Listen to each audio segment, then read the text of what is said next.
Bismillah, assalamualaikum. Bagian ke-9. Alhamdulillah, Labuh Mayit bisa saya bacakan di sini di Fakta Sejarah dari Netra Sandekala. Ini dia selengkapnya.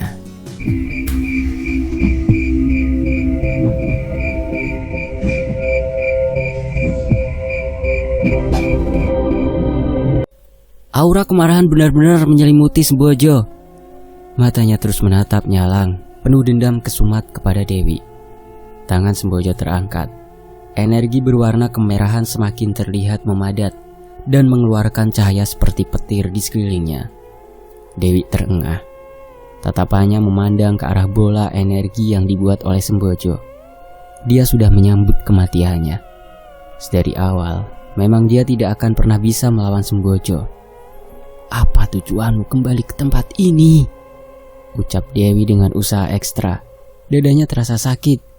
Sembojo mengacukan Dewi. "Kenapa manusia itu punya energi lembut seperti kita?" tanya Sembojo sambil menuju ke arah Arif. Dewi yang merasa perhatian Sembojo tengah terpecah langsung melempar belatinya ke arah depan.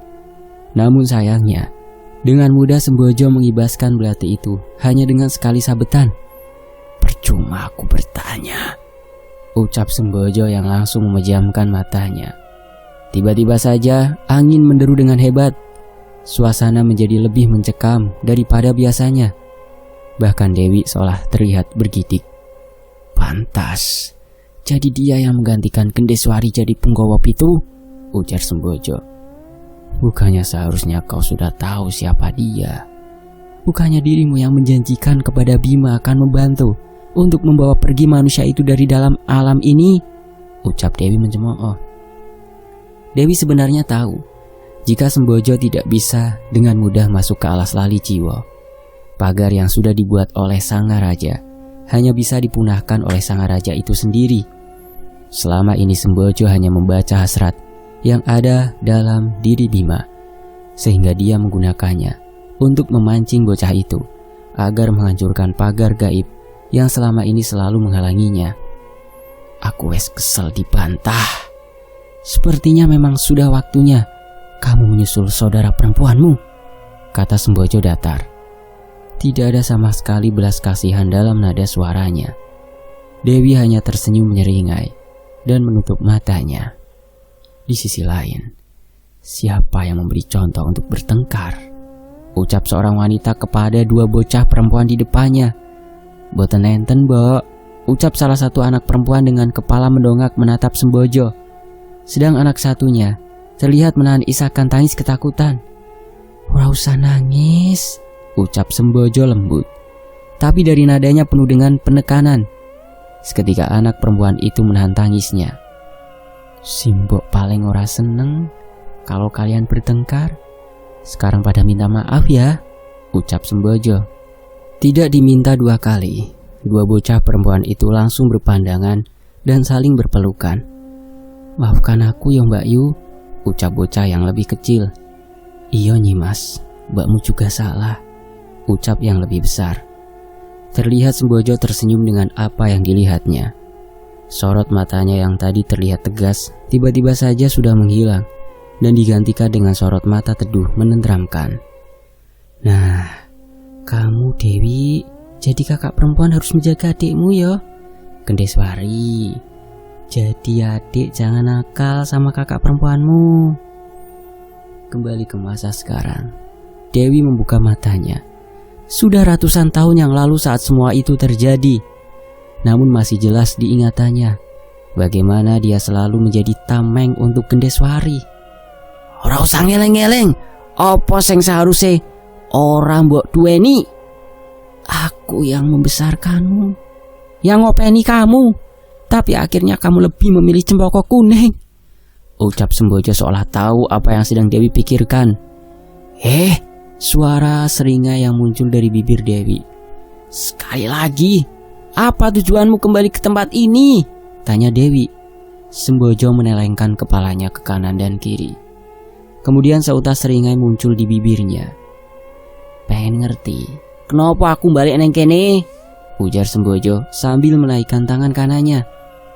"Seharusnya demit itu bisa lebih bebas di alam manusia.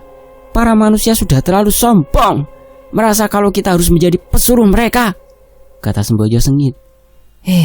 Percuma. Para demit ning alas lali jiwa iki bakal tunduk sama Cempaka Kuning, lelembut yang bisa menjaga dan memakmurkan semua. Lah kamu hanya punya nafsu dan keinginan untuk memiliki alas ini, cemooh Dewi. Sembojo terus menatap ke arah Dewi. Kui gampang. Jika ritualku terjadi, Cempaka Kuning akan menjadi peliharaanku, ujar Sembojo tertawa girang. Apa maksudmu? Ucap Dewi kebingungan. Mbok kira aku bakal mateni kowe-kowe? Demit yang punya kanuragan sepertimu dan Cempaka Kuning sayang kalau langsung dibunuh. Kalau darah sang raja dan air Sendang Pitu sudah tercampur, bisa digunakan untuk ritual supaya sukmo dari demit bisa masuk ke dalam raga manusia, hidup jadi satu dengan manusia, membuat ciloko menungso, jelas Sembojo dengan kegembiraan luar biasa. Dewi membulatkan matanya seketika. Dia tidak menyangka kalau Sembojo memiliki niatan seperti itu. Dewi melirik Maya sekilas. Dia mendapati kalau bocah wanita itu masih terus menari. Ritual apa? Ucap Dewi mencoba mengulur waktu. Batinnya terus mencoba berkomunikasi dengan Nakula dan Sadewa. Sembojo menaikkan satu alisnya. Bukan terheran dengan pertanyaan Dewi, namun dia merasa geli. Labuh mayit? Labuh mayit? Ucap Dewi terkesima. Orang ngerti ta? Ucap Sembojo tertawa. Dia pikir Dewi tahu tentang labuh mayit. Jebul Cempaka Kuning tidak memberitahu. Ya. Hidup itu pilihan. Yo wes, sekarang waktunya kamu tidur, ucap Sembojo sambil mengangkat tangan kanannya tinggi-tinggi. Srek. Di sisi lain, sebuah senjata mengenai pipi Sembojo. Darah hitam memercik mengenai muka Dewi. Sembojo seketika melihat ke arah belakang. Memang seharusnya kamu kutangani dulu, ucap Sembojo geram. Dewi membuka matanya. Dia mengerang lemah. Dilihatnya Bima tengah berdiri beberapa meter tidak jauh dari tempatnya. Dan sungguh ajaib, bukan merasa ketakutan, tapi ekspresi wajah Bima malah terlihat bahagia. Kenapa dia nyengir seperti itu? Batin Dewi keheranan.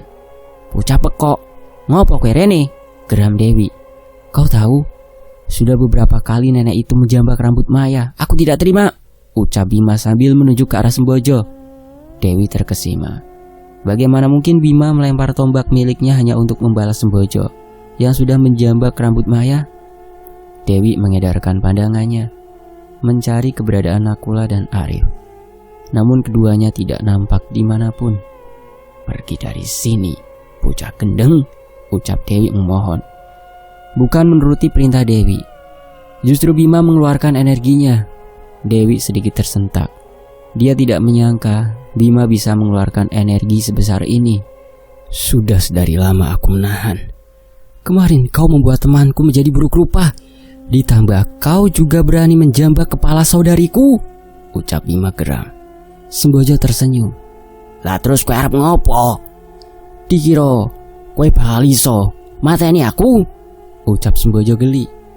Dia benar-benar tidak habis pikir dengan bocah satu ini. Meski darah sang raja mengalir di tubuhnya, tapi sepertinya tidak dengan kecerdasannya. Pikiran bocah ini sudah terganggu. Membunuhmu? Tidak, aku tidak akan membunuhmu. Tapi aku ingin memotong rambutmu biar gundul seperti Banaspati, ucap Bima. Sembojo menggeram. Taringnya benar-benar terlihat menyeramkan. Bocah tengik, ucapnya langsung menerjang ke arah Bima. Sontak Bima bergerak ke arah samping. Dilemparnya bola energi ke arah tanah. Sengaja dia membuat debu yang ada berasal dari tanah agar menutupi pandangan Sembojo. Sekarang, teriak Bima. Sontak, Nakula langsung muncul di sisi Dewi dan membawanya pergi ke sisi Maya. Sedang Bima lari tunggang langgang meninggalkan Sembojo yang masih mencoba mencari keberadaan Bima. Bocah-bocah gendeng, kalian pada ngapain? Ucap Dewi kaget dengan kelakuan Nakula dan Bima. Di ngapura Mbak Yu, aku dipaksa anak itu, ucap Nakula singkat. Sedang Dewi hanya menghela nafas. lihat ke arah Bima yang kini tengah berlari menuju arahnya. "Arif di mana?" tanya Dewi saat Bima sudah di depannya dengan nafas terengah-engah. "Sedang membantu Kromo Sengkono," ucap Bima ngos-ngosan. Seharusnya tadi dia meminta Nakula juga membawanya pergi daripada harus berlari seperti ini. "Tunggu sebentar," ucap Bima mencoba mengatur nafasnya. Dewi terdiam memandang Bima. Bibirnya tersenyum geli. Pantas Simba sangat menyukai bocah ini, batin Dewi. Banaspati. Bima menghela nafas keras. Putaran api yang mengelilingi Maya melambat. Sosok Banaspati berdiri memandang Bima penuh dengan raut wajah curiga. "Opo?" ucap Banaspati. Selalu saja perasaannya menjadi tidak enak ketika Bima memanggil namanya. "Berputarlah lebih luas, biar kami semua masuk ke dalam lingkaran apimu," ujar Bima. Cepat dia melihat Sembojo sudah menatap mereka semua dari kejauhan. "Sialan, kamu mau membuatku babak belur," ucap Banaspati yang juga sudah melihat Sembojo. "Tolong," ucap Bima memohon. Belum sempat Banaspati menjawab, sosok Sembojo dengan cepat bergerak ke arah mereka. Bima dan kedua saudara Dewi sudah bersiap untuk bertarung. Namun tiba-tiba saja ada kobaran api besar. Sosok Banaspati berputar mengelilingi mereka semua.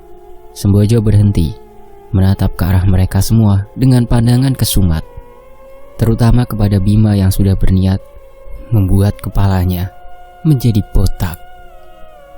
Belum pernah dia merasa dihina sekeji itu. "Nakula, Sadewa, berjagalah. Aku ingin memastikan sesuatu," ucap Bima yang langsung duduk bersila. "Muing." Terdengar suara benda yang melesat dengan cepat ke arah Bima. Untung Dewi sadar dan langsung menggeser tubuhnya. Dengan kecepatan luar biasa, sebuah mata tombak jatuh di depan Bima dan menancap di tanah. Dewi melihat Bima tersenyum. Dia tahu apa yang sedang dilakukan oleh pemuda itu. Sementara itu langit tiba-tiba saja menghitam. Suara gemuruh guntur saling bersahutan. Sembojo yang merasa ada perubahan medan energi sekilas memandang langit. Dahinya berkerut. Apa yang sedang dilakukan bocah itu? Batin Sembojo. "Percuma, ora ono sing bakal iso metu saka panggenan iki," ucap Sembojo membahana. Dalam hati Dewi membenarkan apa yang Sembojo ucapkan. Mereka bisa masuk ke tempat ini karena dipanggil oleh Bima dan Maya. Sedang untuk keluar saat ini mereka tidak mungkin bisa, karena masih terhalang oleh pagar gaib yang dibuat oleh Sembojo. "Mbak Yu, sembuhkan lukamu dulu, biar kami yang sementara mengurusnya," ucap Nakula dengan masih memandang ke arah Sembojo. Dewi mengangguk. Kemudian ia langsung duduk bersila dan mencoba untuk menyembuhkan luka-lukanya. Sementara itu, Bima terus diam. Dia mencoba mencari keberadaan Cempoko Kuning. Meskipun terakhir kali sosok demit wanita itu mengatakan kalau dia akan menghilangkan hawa keberadaannya, Bima yakin dia masih bisa berkomunikasi dengan Cempoko Kuning. Suara gamelan mulai melemah, seolah para penabuh sudah kelelahan. "Bawa mereka semua menggunakan keris Gondol Rogo milik Ki Ganang," bisik suara wanita yang terdengar di telinga Bima. "Bawa kemana, Nyai?" tanya Bima memastikan. Bima ingat dulu Ki Ganang pernah mengeluarkan keris Gondol Rogo saat dirinya tengah bertempur dengan Gedeswari. "Sendang Pitu," ucap Cempoko Kuning. Bima membuka matanya. Nampak Sembojo masih diam mengawasi mereka. "Nakula, Sadewa, kemarilah," ucap Bima. Kedua sosok demit identik itu lantas berjalan ke arah Bima. "Ada yang ingin kusampaikan," ucap Bima yang langsung menyampaikan rencana yang ada di kepalanya. Sementara itu, "Segini saja," kata Kromo Sengkono mengejek ke arah Buto Ireng. Sedari tadi mereka saling menghantamkan pukulan. Bahkan pohon-pohon sampai ikut terbakar hasil dari pertempuran mereka. "Bariki, Nyai bakal jadi pemilik tempat ini. Kamu semua akan mati," ujar Buto Ireng kepada Kromo Sengkono. "Alah, siluman itu jadi raja di tempat ini ya, tetap kamu jadi kacungnya," ejek Kromo Sengkono. Geram dengan ucapan Kromo Sengkono, Buto Ireng mengangkat kedelapan tangannya dan langsung menyerang ke arah Kromo Sengkono. Melihat lawannya marah, Kromo Sengkono terlihat senang. Dia suka sekali dengan makhluk-makhluk yang mudah diprovokasi seperti ini. Kromo Sengkono menunggu hingga saat Buto Ireng dalam jangkauannya, dia langsung menyabetkan tombak yang ia pegangi. Cerat! Terdengar suara tebasan yang dibarengi dengan teriakan kesakitan. Wah, bajingan! Umpat Buto Ireng saat merasakan kesakitan karena salah satu tangannya putus tertebas tombak Kromo Sengkono. Iku baru 1, masih ada 7 lagi. Tawa Kromo Sengkono senang dan langsung mengarahkan serangan bertubi-tubi ke arah Buto Ireng. Sementara itu, Ki Ganang mulai kewalahan dengan sosok yang ia hadapi. Berkali-kali dia menyerang Jegrek, namun tidak ada satupun serangannya yang mampu menembus kulit tebalnya. Kulitmu kandel yo, ucap Ki Ganang terkekeh. Jegrek tidak menjawab. Dia terus menggeram mengikuti arah kemana saja Ki Ganang berpindah. Ki Ganang sadar seharusnya dia melawan Buto Ireng ketimbang demit 1 ini. Kekuatan yang dimilikinya tidak cocok untuk bertarung melawan Jegrek. Buah! Tanpa Ki Ganang sadari, sebuah pukulan telak dilakukan oleh Jegrek. Melihat Ki Ganang yang tumbang, Jegrek langsung membabi buta memberikan serangan. Saat Jegrek hampir memutuskan leher Ki Ganang, tiba-tiba saja ada serangan dari arah samping. Jegrek menjatuhkan Ki Ganang dan bergerak mundur.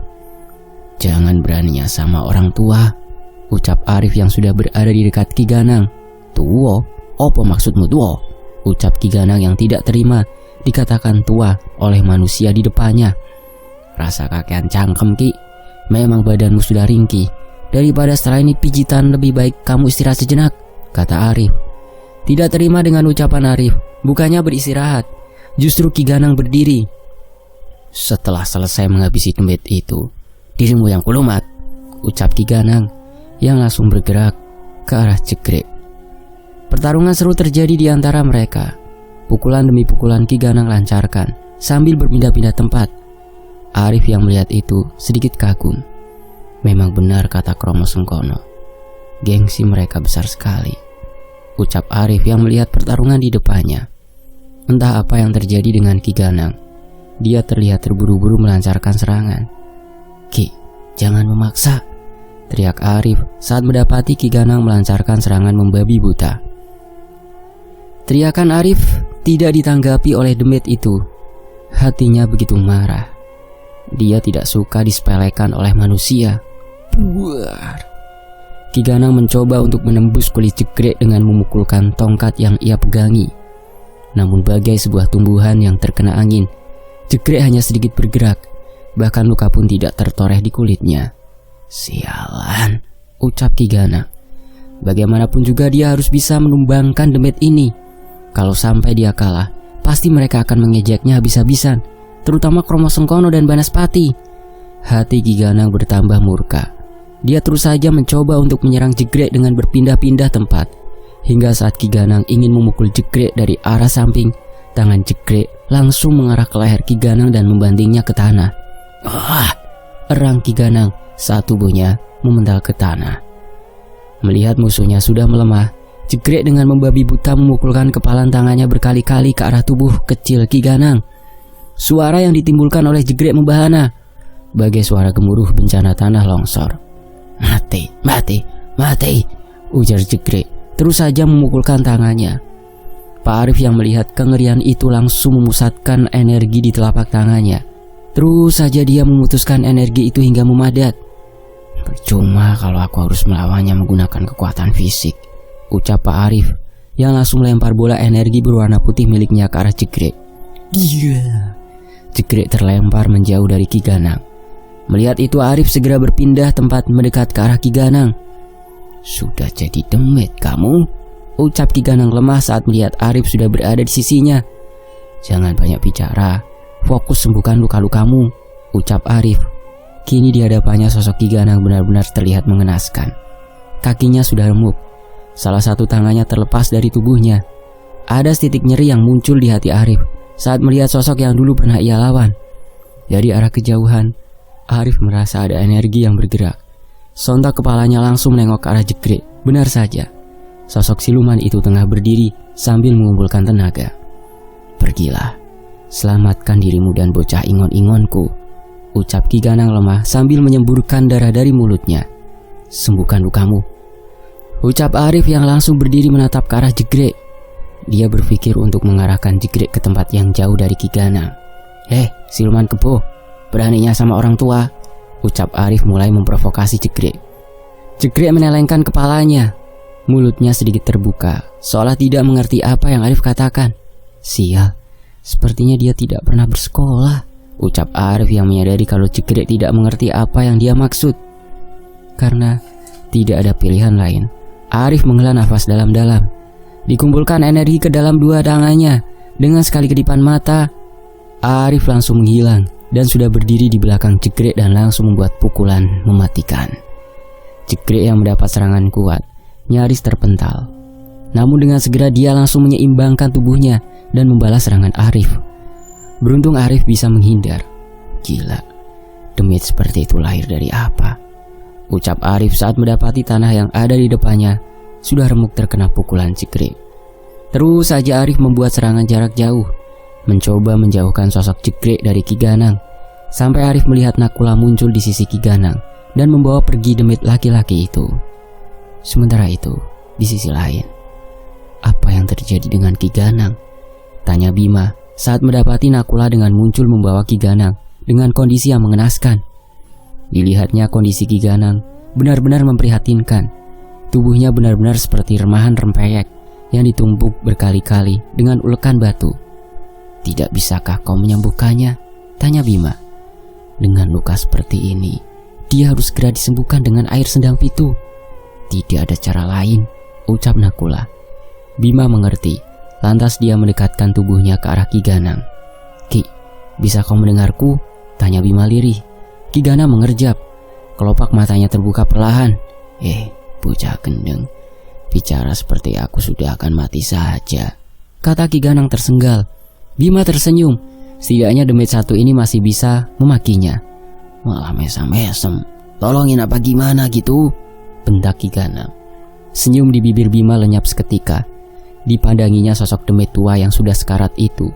Tanpa diminta dua kali, Bima langsung duduk bersila dan menyalurkan energinya. Namun semua seketika berubah, seakan dunia terbalik. Gelegar suara mematikan meledak di sekitar mereka. Bima terlempar ke belakang. Pandangannya tiba-tiba saja menjadi gelap. Suara teriakan kesakitan muncul berbarengan dengan tubuhnya yang menghantam tanah. Terbatuk-batuk, Bima segera berdiri dengan menopangkan kedua tangannya pada tanah. Dari kejauhan dia melihat Sembojo tengah berdiri tepat di depan Maya. Sedang Ki Ganang masih dalam posisi terlentang dengan kaki Sembojo yang berada tepat di kepalanya. Amarah Bima muncul. Kekhawatiran menyelimuti dirinya. Takut jika Sembojo melukai mereka berdua. Tanpa pikir panjang, Bimo langsung berdiri dan berlari menerjang ke arah Sembojo. Dilemparnya mata tombak cempoko kuning menuju tepat ke arah sosok demit wanita itu. Mengetahui Bima sudah dekat dengan dirinya, Sembojo tersenyum dan mengibaskan selendangnya. Dalam sekali kedipan, Bima kehilangan sosok Ki Ganang dan Maya. Mereka berdua dibawa pergi oleh Sembojo. "Sial!" ucap Bima panik. Terus saja dia mengedarkan pandangannya ke segala arah, mencari keberadaan Sembojo. "Golek opo cah?" terdengar suara Sembojo di telinga Bima. "Keluar, keluar, keluar!" teriak Bima membahana. Terus saja dia mengedarkan pandangannya ke segala arah. Sejenak matanya terpaku pada Dewi dan yang lainnya. Mereka tergeletak, tak bergerak di atas tanah. Kini hanya tinggal dia dan dua sosok yang tengah bertarung, tidak jauh dari tempatnya berdiri. Kromo Sengkono masih terus saja menghajar Buto Ireng, sedang Pak Arif masih mencoba untuk melukai Jegre dengan serangan jarak jauh. "Ora weruh to," terdengar suara tepat di belakangnya. Sontak Bima langsung melemparkan bola energi ke arah suara berasal. Namun tidak ada siapapun di sana. "Ilmumu masih dangkal. Mau main-main denganku?" ucap Sembojo, menggaung di sekeliling Bima. Amarah Bima memuncak. Dia langsung membuat energi dan mengalirkan di kedua telapak tangannya. Dengan membabi buta, Bima melemparkan energinya ke segala arah. Duar! Ada sesuatu yang terkena serangannya. Suara itu, dentuman itu berasal dari pendopo Sanggarpati. Bima menajamkan matanya, menoleh mencari sosok Sembojo yang mungkin saja sedang menggerung kesakitan. Dek, seakan dunia Bima runtuh seketika saat melihat sosok yang terkena serangannya. Tubuhnya melemas, tatapannya menjadi kosong. Dengan langkah lemah, dia menuju ke arah sosok yang tertelungkup tidak jauh dari tempatnya berdiri. Jantung Bima berdebar keras, matanya mulai memanas saat sudah melihat dengan jelas siapa yang terkena serangannya. "Mbak," ucap Bima parau. Bima menggoyang-goyangkan tubuh Maya. "Mbak, bangun Mbak," ucap Bima. Terus saja dia menggoyang-goyangkan tubuh sepupunya yang hampir terbakar separuhnya. "Bim," ucap Maya lirih. Bima tidak menjawab. Dia langsung duduk bersila dan menyalurkan energinya kepada Maya. Tidak ada perubahan sama sekali. Tubuh Maya tetap menghitam. "Sudah Bim, tidak akan berguna," ucap Maya tersenggak. "Maafkan aku Mbak, maaf," ucap Bima parau. Air matanya mulai keluar deras dari matanya yang indah. Maya tidak menjawab. Tubuhnya tersenggal dan memuntahkan darah banyak sekali. "Terima kasih Bim," ucapnya tersenyum lemas. Seketika tubuh Maya tidak bergerak. "Mbak, bangun Mbak," isak Bima. "Kan aku sudah bilang, jangan main-main denganku. Sekarang itu semua ganjarannya untukmu." Amarah Bima memuncak. Matanya menjadi gelap seketika. Di dalam batinnya hanya satu, bunuh Sembojo. Bima beranjak, matanya mengedar ke segala sisi. Dilihatnya tidak jauh darinya Kromo Sengkono sudah mulai kewalahan melawan Buto Ireng. Bima bergerak ke arah mereka. Ia melangkah dengan perlahan, membawa nafsu membunuh yang luar biasa. Bunuh malu itu. Ucap suara yang menggaung di telinga Bima. Bima terus berjalan ke arah Kromo Sengkono. Hingga saat tiba di dekat mereka, Bima langsung melempar bola energi yang benar-benar padat ke arah Buto Ireng. Terdengar suara dentuman keras saat bola energi Bima menghantam punggung Buto Ireng. "Bim, apa yang kau lakukan? Di mana yang lain?" ujar Kromo Sengkono saat melihat kehadiran Bima di dekatnya. Bima tidak menjawab. Matanya terus menatap nyalang sosok Buto Ireng yang tersungkur tidak jauh dari tempatnya berdiri. Kromo Sengkono tersentak. Dia tahu ada sesuatu yang tidak beres. "Bim," ucap Kromo Sengkono lebih keras. Namun Bima tetap bergeming. Dia terus menatap ke arah Buto Ireng. Kini mata tombak cempoko kuning sudah muncul di tangan Bima. Dengan seringai mengerikan, Bima berjalan menuju ke arah Buto Ireng. Saat sudah berada di depan sosok demit itu, Bima langsung menarik tangan Buto Ireng dan menebasnya satu persatu. "Ah!" teriak Buto Ireng. Ketika Bima mencabuti satu persatu tangannya dengan mudah, Bima melakukannya selayaknya mencabuti bulu ayam yang masih hidup-hidup. "Metu, opo tak pateni babumu?" teriak Bima lantang. "Nyawane cawe dok kae tidak sebanding dengan Buto Ireng. Bunuh kalau kamu mau membunuhnya." Bima terpancing. Dia benar-benar muak dengan Sembojo. Tangannya mengepal keras. Dengan keras Bima menarik kepala Buto Ireng sampai ke bawah kakinya. Bima terus saja menghujamkan mata tombak cempoko kuning ke tubuh Buto Ireng tanpa belas kasihan. Saat ini dia tidak peduli. Bagaimanapun caranya, dia harus membuat Sembojo keluar. "Bim, apa yang kau lakukan?" teriak Kromo Sengkono. Bima berhenti. Kepalanya menoleh ke arah Kromo Sengkono. "Mundur, apa kamu yang kubunuh?" ucap Bima tajam. Kromo Sengkono terkesiap. Ketakutannya benar-benar terjadi. Sudah sedari lama dia diberi wejangan oleh Simba. Dia berpesan, jangan sampai Bima lepas kendali. Kromo Sengkono mengedarkan pandangannya, mencari penyebab kenapa Bima bisa sampai seperti itu. "Metu, apa tak lumat demit iki?" teriak Bima. "Bunuh demit itu yang sudah membuat temanmu cilaka," ucap Sembojo. Bima terdiam tidak menjawab. Muncul dalam kepalanya bagaimana sosok yang ada di depannya merasuki tubuh Panji, membuat penyakit yang ada di tubuh Panji, dan juga yang membunuh Ki Suratno. Seketika tangan Bima bergerak, memegangi kedua ujung mulut Buto Ireng.